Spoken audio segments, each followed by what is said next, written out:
How's it going, guys? Today we're at Superstition Mountain here in Phoenix, Arizona. I'm here with Rapsodo advisor Mike Malaksa. Mike, thanks for having us out. No, Jake, it's great. This is going to be awesome. It's going to be a blast. So today we invited 4 of our MLB friends today, do some warm up on the range and then take it out to the golf course and do some fun competitions. So really looking forward to it. It's going to be fun to watch these guys because they're all obviously great athletes, great hand-eye coordination. Doesn't necessarily mean they know what they're doing in golf, but they know what they're doing in another sport. So it's going to be fun to see the crossovers. 100%. Really looking forward to it. Let's do it. So here we are today at Superstition, and I'm with a bunch of guys that are doing what I wish I could have done as a kid, which is Major League Baseball. So I'm going to let each one of them introduce themselves, and I'm totally in awe because, like I say, they do what I wish I could have done. Unfortunately, I had to go to golf because I wasn't fast enough, couldn't hit it far enough. But anyways, go ahead. Kevin Pillar, outfielder. Kevin Plawecki, a catcher with the Boston Red Sox. I'm Michael Conforto, outfielder with the New York Mets. Jordon Luplow, outfielder with the Cleveland Indians. So you guys, this is going to be great because we can talk about a little bit of baseball, a little bit of golf, how they cross over or don't cross over, and I think it's going to be fun for you. I know it's going to be fun for me because, like I say, watching you guys, I'm in awe of what you do, and we've talked about it, but I think one of the hardest things to do, hitting a frickin' baseball at high speeds. I mean, the average person has no idea what you guys can see. I mean, I've been able to stand and see a baseball coming at 90, 95. Honestly, I can hardly see it. I don't know how you hit it, but you seem to be able to do a pretty good job of it. So hopefully we can help you. We're here with golf. We'll do a few things on the golf course. We'll see how good you are under pressure, and we'll see what happens. We'll see. Yeah, we'll see. As a hitter, when you hit a baseball, here comes, you stay like this. Your chest stays right here, right?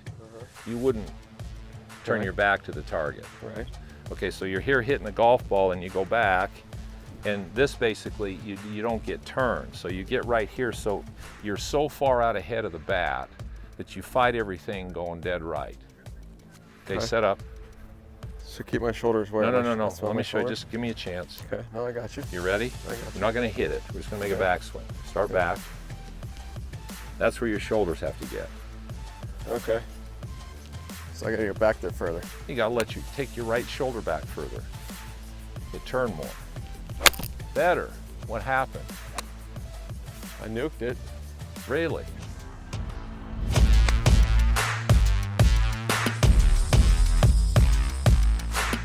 So when you throw a baseball, how does this wrist work? It works like this. There's no way you would to throw. It goes like that. Okay, so this is where your force is coming right through your hand like this. Okay. All right, so now we got to turn that force and put it right on the back of that thumb. Put it right in there. And work this hand right there. Good, right there. Perfect. Oh, wow. Fingers right there. There. Just don't hit this one hard. So now this hand, now all of a sudden, this hand, when you hit the ball, it hits it more like your baseball bat. Okay. So that's where when you guys hit a baseball, this wrist is like that. Right, palm up, palm down. Palm up, palm down. Well, the only thing, the difference between golf, we've got palm down. This one, it just has to be in a different place than baseball is, because you got a face you're dealing with. Okay. But this hand's the same. Okay, set it behind And the it's ball. fine if it's like tilted like that? The Yeah, the shaft can tilt forward a little bit. Okay. Let's get this in your fingertips right here. This valley fits right on the back of that thumb, right there. Yeah, I feel it. There you go. There you go. Now, just hit it easy. Just take it back and just lever your left wrist and feel kind of like a baseball swing. Just hit it easy. It's Feels pretty awkward.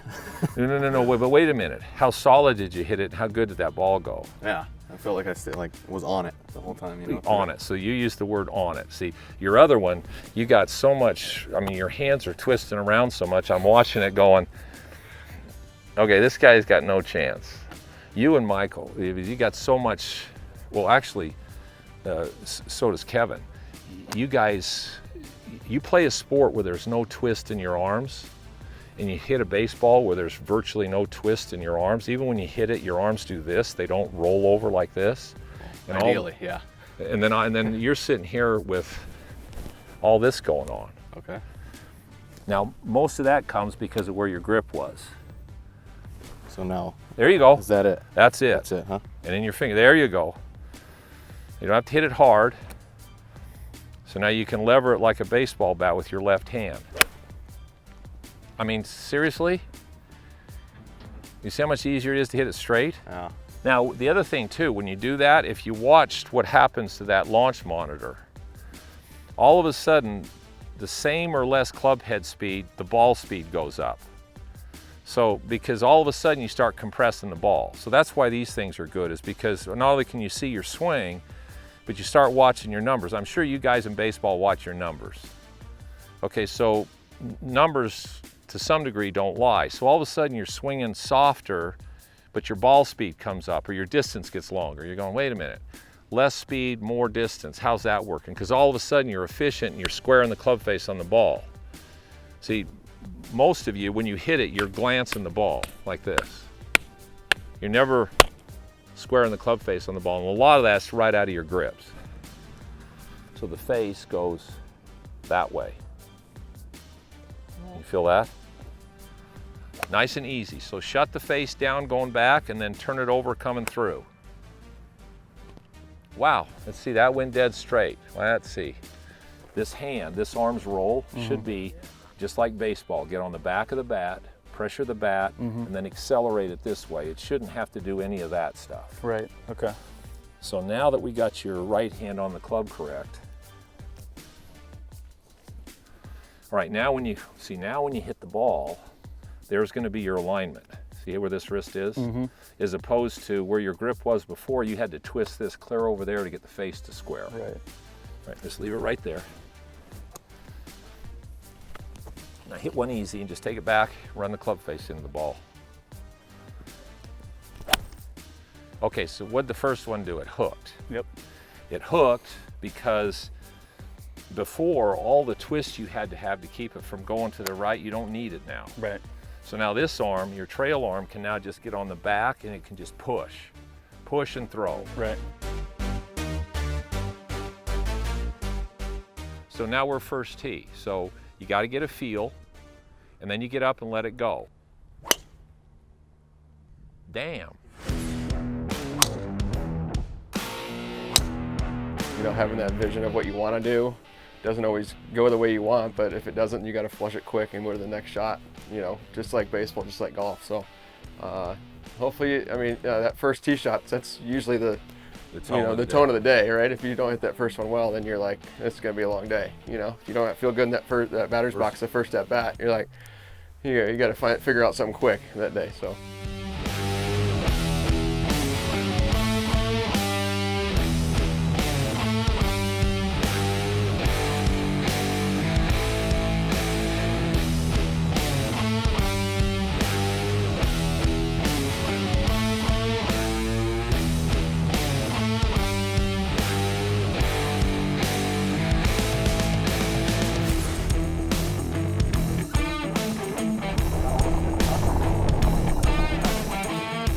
The biggest statistic that's interesting about the best players in the world in golf, and I don't know how I'd relate this to baseball, and maybe it's the guys who get up to actually put the bat on the ball most of the time. That doesn't mean they get hits, but they hit the ball, they don't strike out all the time.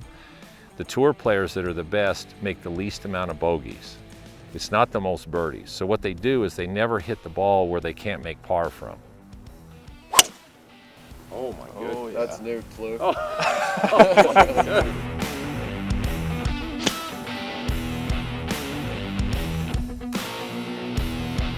I've never really taken lessons or had someone walk me through what a golf swing is actually supposed to feel like and do. And it's nice kind of actually doing that. Well, see, what's interesting with you guys, you do almost everything that we do to hit a golf ball really well.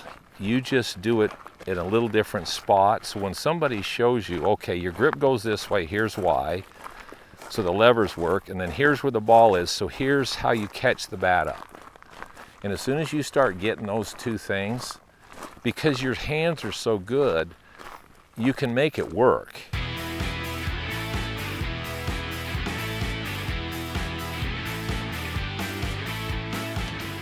70% of the shots you hit in golf come from 100 yards in. So it's really interesting how when guys are on the range, they don't practice these shots that much. You want to get to your driver, which is fine. Your driver, you want to get a feel for, when I hit it, what's the speed I can control it? If I miss it, what does it do? And then you go out with that anticipation. Inside 100 yards, there's a certain ball flight that you should be trying to get. Now that's where this MLM comes in, because I don't think you guys have any idea where you launch it. Now you're going to see, which when I show you where the tour players are, and what do they, our guys are out there every round when they're warming up, they do not warm up without one of these. Why? They're looking at launch angle and distance carry.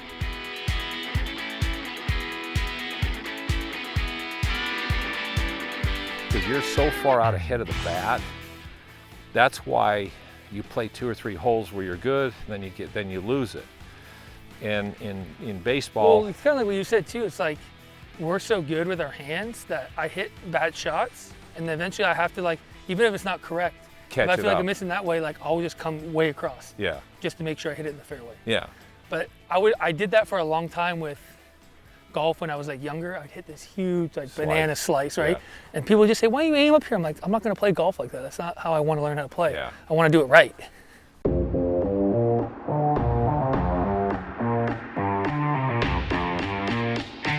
I don't know, I might miscue this. I might. I doubt it though.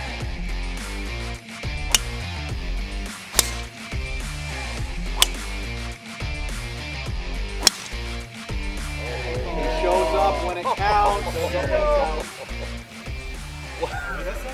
326. Force sometimes, I guess, for some people could feel like weight.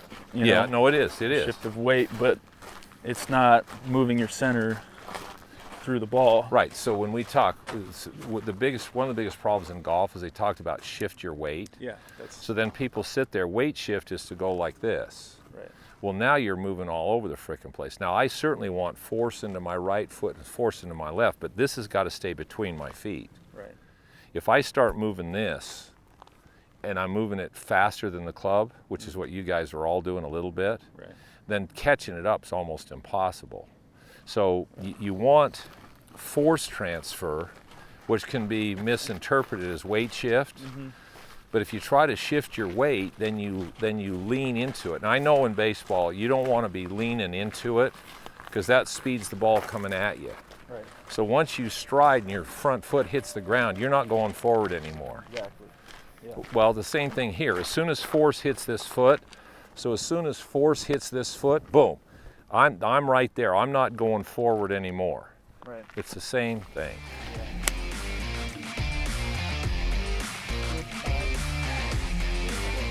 Money. Money. Nice birdie. Nice birdie. Kevin, thank you. Thank you very much. Jordan, Michael, it was awesome. Thanks. It was a pleasure. It was a pleasure. Again, thanks again.